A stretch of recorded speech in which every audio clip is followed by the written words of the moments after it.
Shalom, my friends, this is Max Joseph, and I'm here because it is the first day of April, which means it is time for the predictions. To give a quick rundown, the predictions will be a video that will be released on the 1st of every month and will feature my predictions for the upcoming Academy Awards. Each category will feature the maximum number of nominees possible with an additional few that are the next in line. And after those, I'll add 5 more that'll be titled Followed By. And I won't always get into detail about every single pick because then the video would be 9 hours long. So I'll always talk about my pick to win and some other highlights on the list. My friends, it's April. The Oscars are this month. Holy Mother of Moses, we almost made it. And here's the thing. So much is gonna happen before the Oscars on Sunday, April 25th. We have Makeup and Hairstylist Guild on the 3rd, SAG on the 4th, Visual Effects on the 6th, Art Directors Guild on the 10th, Directors Guild on the 10th, Costume Designers on the 13th, Annie's 16th, Cinema Audio on the 17th, Cinematographers on the 18th, Spirit Awards on the 22nd, and I'm skipping a few. So although we are officially in the month of the Oscars, it's time to really hunker down, there is a lot that is about to happen even before we get to Oscar Sunday. But before I go into my predictions, please make sure you like this video and subscribe to my channel and ding that little bell to get notified whenever I post new videos. And so, here are my predictions for the 2021 Oscars, April edition. Best Picture. So first, we have our nominees. Anyway, PGA happened, and that was huge. Because they gave it to Nomadland, that gives me even more reason to give it to Nomadland. Not just that, but Nomadland has won everything. It has the most precursor wins, it won the Globe for Drama, Director, it won Critics' Choice. It's basically the winner until the person announcing says any other title. The only other big moves I'm doing is that I'm moving Promising Young Woman to 2 and Minari to 3, which I can't quite put into words how ecstatic I will be if either of those end up winning somehow. Now, outside of Nomadland, Promising Young Woman, and Minari, I think the only possible nominations left are probably Mank and Chicago 7. But I had to take out Mank from my main running because it missed SAG Ensemble, which felt like a shoo-in. And although Chicago 7 got that nomination, I think that Sorkin missing director here was kind of its dagger. Obviously, it's still possible to win Best Picture without a SAG nomination and a Best Director nomination, but it makes it a lot harder. Nomadland until it's not Nomadland. Best Director, first. For the first time ever, 2 women were nominated for director in the same year. Let's go. Also, shout out to Thomas Vinterberg. Hopefully this will once again encourage people to watch more international films. Now, when it comes to the winner, this is probably top 3 easiest calls of the night at this point. Chloe Zhao, she's gonna win. If she lost it, it would be one of the greatest mysteries I've seen in a long time. The only way I will change my mind is if Chloe Zhao somehow doesn't win on April 10th at the Directors Guild Awards. But assuming she does, it's over. Her biggest competition is Emerald Fennell and Lia Chung, which again, I cannot express how much happiness it brings me. But Chloe has won everywhere. It's hers to lose. Actress in a leading role. This was the first time 2 black women were nominated in this category in almost 50 years, and that's awesome and also really sad to think about it. Anyway, Viola Davis is officially the most nominated black actress in the history of the Oscars. She's a legend, she's the GOAT. One of the reasons why she's my favorite female actor of all time. So this lineup matches the Globes, and it is a dynamite lineup. Holy moly. And I have no clue who's winning this award. My gut and heart is telling me Carey Mulligan, but her missing BAFTA, although not as important as past years, it's still kind of shocking, right? I genuinely think once we see who wins SAG, that will clarify who is winning this Oscar. So that'll happen in just a few days. Now, our Globe winner, Andra Day, didn't make the SAG lineup, so it obviously won't be as helpful as it would have been if someone else who got both nominations had won the Globe. I could definitely see someone different winning at each ceremony also. Andra Day won Globe, Carey Mulligan won the Critics' Choice, maybe Fran wins SAG, Kirby wins BAFTA, maybe Davis wins Oscar. I have no clue, but I'm gonna stick with Carey Mulligan. Also, I've been asked if there is a path for Andra Day to actually pull it off. I do think it'll be pretty tough, especially since no person has ever won the Oscar in the modern era without getting a SAG and a BAFTA nomination. it can happen. Records were meant to be broken. Also, if Viola Davis can pull a win off, she would join elite company. Only 43 total actors have ever earned themselves 2 or more Oscars in the acting categories. And, speaking of that, if Frances McDormand wins, she will become one of only 6 actors to have 3 or more wins. The most winning actor is, of course, Katharine Hepburn, God rest you, with a grand total of 4. Actor in a leading role, Chadwick Boseman. This is going to Chadwick Boseman. I think I'm almost ready to put my guaranteed win here. He won the Globe, and he will win SAG, probably BAFTA, and he will and should win the Oscar. But I do want to acknowledge all the history in this category. Stephen Yeun is the first Asian American to be nominated here, Riz Ahmed is the first Muslim, and the great Anthony Hopkins is the oldest nominee in history. That's all I have for this category. If it's anyone that isn't Chadwick, it will be shocking. Actress in a supporting role. We have a new winner. Honestly, I don't care. I'm doing it. I'm going for Maria Bakalova. She is the only one to actually win one of the 4 listed on your left. She took home supporting at Critics' Choice. And although that does mean a great deal, I'll remind everyone that critics don't vote for the Oscars. But this category is just so confusing. It could actually go to any one of these 5 nominees. I see a path for each and every one of them. The only long shot at this point, I think, is Amanda Seyfried, but the only reason being that she's the only one who missed SAG and BAFTA. Granted, Yoo Jong-yoon didn't get Globe, but she managed to get 3 out of the 4. Seyfried is the only nominee who doesn't have at least 3 noms. I think things will clear up a bit when we get our SAG winner. Actor in a supporting role, it's Daniel Kaluuya. It's Daniel Kaluuya. Also, shout out to Lakeith Stanfield, and no, although people are asking if he may possibly split the vote, I don't think that's gonna happen. Daniel Kaluuya has enough love, I think. Paul Raci also, I cannot express to you how happy that he made it in. If it wasn't Daniel Kaluuya, he would be my number 2. Original screenplay. Well, my friends, I'm officially changing this pick to one of the best movies of the year, Promising Young Woman. The main reason is because it won WGA for Best Original Screenplay. Now, why is that important? Well, WGA has correctly predicted the Original Screenplay winner at the Oscars for 20 years straight. Also, assuming she wins, Emerald Fennell would become the first female winner since Diablo Cody's win for Juno in 2007. I've had Aaron Sorkin's Chicago 7 winning this for a while, but I think Promising Young Woman just has so much going for it at the moment. It's honestly very possible that assuming Chicago 7 doesn't win here, it may not win a single Oscar. And if you would have told me that just a few months ago, I would have laughed directly into your face. 6 feet apart, of course, because, social distancing. Don't forget, there is still a global pandemic happening. Adapted screenplay. We have a new winner! First and foremost, when Chloe Zhao wins this award and when Emerald Fennell wins original, it will mark the first time ever that picture, director, and both screenplays are won by women. Yes! Second, as many people pointed out last month, I definitely just had a brain fart about Nomadland not being eligible for the WGAs, and because of that, I'm putting Nomadland back in number 1. Especially since the winner ended up being Borat. Don't get me wrong, I would be thrilled if Borat won, truly ecstatic if it won this Oscar.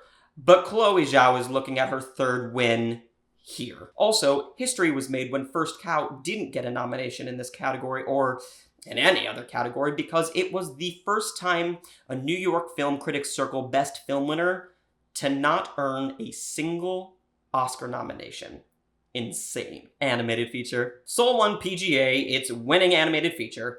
PGA added animation in 2005, the Oscars added it during the 2001 season, which happened in 2002, and since 2005, there have only been 4 instances that the Oscars and PGA haven't matched up. So if Soul winning the Globe, PGA, Critics' Choice, getting a BAFTA and Annie nomination, and making it on AFI's top 10 movies of the year, where no animated film that has made that list has ever lost animated feature at the Oscars, and then the fact that when Pixar is nominated for an original movie, aka not a sequel, it has only lost twice, it's 8 out of 10 for original films. If all of that doesn't translate into an Oscar, I have no idea what does. So at this point, it would actually be one of the biggest upsets in the history of this category, if Soul didn't win. Also, it's the only animated film this year to receive multiple nominations. It has 3 this season, that being in score and sound. Go animation and go Pixar. Cinematography. I'm going with Nomadland. It's a blowout so far. Nomadland has 32 wins this season. The second highest is Mank with 4. And if my math is correct, which it is 50% of the time, this marks Nomadland's 4th win on the night. And my friends, it may not be done. So unless ASC says something different, Joshua James Richards will win this. The only upset is probably Eric Messerschmitt's stunning photography in Mank. It's definitely between the two. Production design. Nostalgia. Nostalgia. It's just a thing. I can't wait to be done with that song, although I'll probably have to do it again next year. Anyway, this is most likely Mank's easiest win of the year as far as Oscars are concerned. It just has Ampa's madly in love. Mank and News of the World are the only 2 films in this lineup that have BAFTA, ADG, and Critics' Choice. The only difference is that Mank did win Critics' Choice. Anyway, this has that nostalgia. Ooh, nostalgia. It has it just like Once Upon a Time in Hollywood did. And it is going to win this award most likely without much trouble. Costume design. First, I would feel wrong if I didn't give a shout out to Jingle Jangle, which has, in my opinion, the best costumes of the season. By galaxies. Anyway, I think, like production design, this is between Mank and Ma Rainey again. But in this category, I'm gonna lean towards Ma Rainey. Anne Roth is the designer here, and you'll be shocked to know that Roth only has 4 nominations, only 1 win, and that was in 1996 for The English Patient. But if Mank wins, it would mean that Trish Somerville is winning an Oscar on her first try. Film editing. So Mank missing this was huge. I usually say it at the end, but since 1934, less than 15 times has a film won Best Picture without at least a nomination in this category.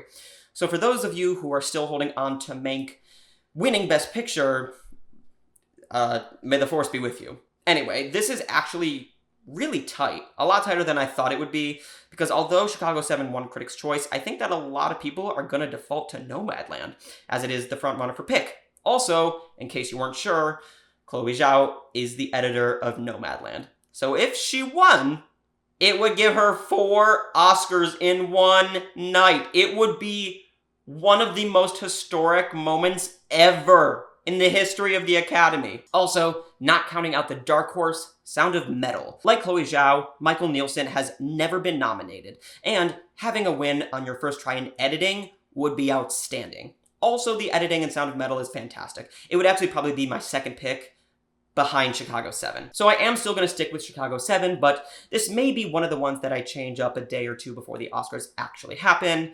Oh, and if Nomadland does pull this off, it would end the cold streak of this award not matching up with the Oscars. The last time they matched up was in 2013 with Argo. Makeup and hairstyling. So the only one that doesn't quite fit in here as far as numbers go is Emma, which somehow missed MUAH, so that's why I have it down at 5. But MUAH did line up with the 4 others.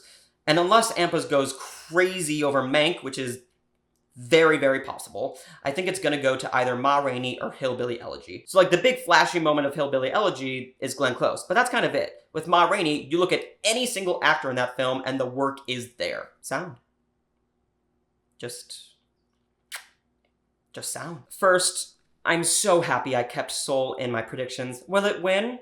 Most likely not going to happen, especially since only one animated film has ever won a sound award, and that was The Incredibles in 2005, when it won sound editing. But with Soul, it did break the cold streak of animated films missing here. Before Soul, the last animated film to get in for a sound category was Toy Story 3 over a decade ago.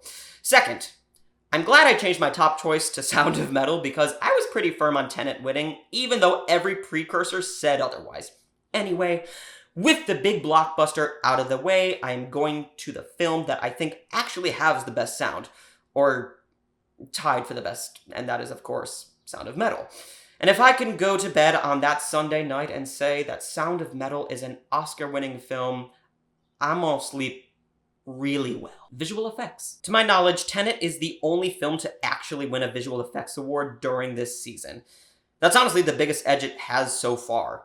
And I do think that it would be quite surprising if Tenet didn't win this. It's the one they're campaigning for the most because they know they can win it, and they are going to. I think once we get VES, it's going to clear up a lot of things. Original score. My favorite movie of the year is going to win this, and I am so happy about it. It won Globe, HMMA, SCL, Critics' Choice, nominated for BAFTA. It is winning this award. It would actually be really shocking to see anything else win as of now. Also, this will be Seoul's second win on Oscar Sunday, making history as one of only 2 films to win both animated feature and score. The first was Up in 2009, and it will make even more history as it becomes one of only 6 animated films to win more than 1 Oscar. All have either been Disney or Pixar, by the way. Original song. Although Scene won Globe, I'm gonna stick with Speak Now. The last time Globes and Oscars didn't match was when Coco's Remember Me, written by double EGOT winners Robert and Kristen Anderson Lopez, shocked Pasek and Paul's Globe winner, This Is Me, from The Greatest Showman. It happened 2 more times in 2010, including at the start of the decade, and so I think it's gonna happen again at the start of the 2020s. My only hangup is that Diane Warren still hasn't won a frickin' Oscar. And something interesting, she actually lost in 2010, so it would be kind of crazy if history repeated itself a decade later, or maybe she gets the redemption story. Will she finally win after having 12 nominations? We shall see. This is another one I can see myself changing the day before, if not the minute before. International feature film. With Another Round's director Thomas Vinterberg getting that shocking directing nomination, well earned. This is as good as done. It was already the frontrunner, it has the most nominations, it has the most wins so far, it's gonna win this. It's the only one of the 5 to even get in for Globe and BAFTA. Anything else winning would be pretty darn shocking. Documentary feature. So although Octopus Teacher just won PGA, the PGA hasn't had the best track record with docs recently. The last time the winner there translated into an Oscar was 2016 with OJ Made in America. So although it should maybe be considered the frontrunner, I think that Time is still the one to beat. It's also the only one to get IDA, CEH, PGA, and Critics' Choice. But in general for doc this year, I think anything has a shot. Any of these 5 have a real possibility of winning. Animated short film. Not only is If Anything Happens, I Love You the best animated short film of the year, but honestly, it's one of the best animated shorts ever. It's just a freaking masterpiece. I've seen all of the shorts here, and this one just stands out in every way possible. The only one I really see shocking would be Burrow, but that's honestly because of Pixar, and they've won this category 5 times. It's amazing. I loved it. But If Anything Happens, I Love You is it's just on another planet. Live action short film. Again, I've seen all of these nominees, and Two Distant Strangers is the one to beat. It's remarkable. It is timely. It is perfectly performed. The script is fantastic. It is so good. For sure the one that stands out to me. All around, this was actually one of my favorite live action group of nominees in probably the last 5 years. All were really, really solid. If you take away anything from this entire video, watch all of the shorts if you can. They're amazing. Documentary short subject. Although I really, really want Colette to win, I think A Love Song for Latasha has more momentum at the moment. Don't get me wrong, it would be more than deserving, but Colette absolutely destroyed my eyeballs. In general, I usually find that this category of the 3 shorts is probably the hardest to predict. Could be any of them. We'll find out soon enough. Those are my predictions for the 93rd Academy Awards April edition. Let me know what you have predicted in the comments. Agree, disagree? Let me know. And so my friends, thank you so much for watching. Please make sure to like this video, give me your thoughts in the comments, subscribe to this channel, as well as follow me on Twitter, Instagram, and Letterboxd at mjoseph492. Like my page on Facebook, which is facebook.com/MaxJosephFilmPerson. Join the Amino live chat, which is open 24/7, 365. And if you really love me, please consider being a member of the channel, where you can get member-only content, guest interviews, giveaways, and lots more. You can even give me a film to review, a 10th of the month top 10 category, a ranking, or a song to sing. And that video will be dedicated to you. Shalom, my friends.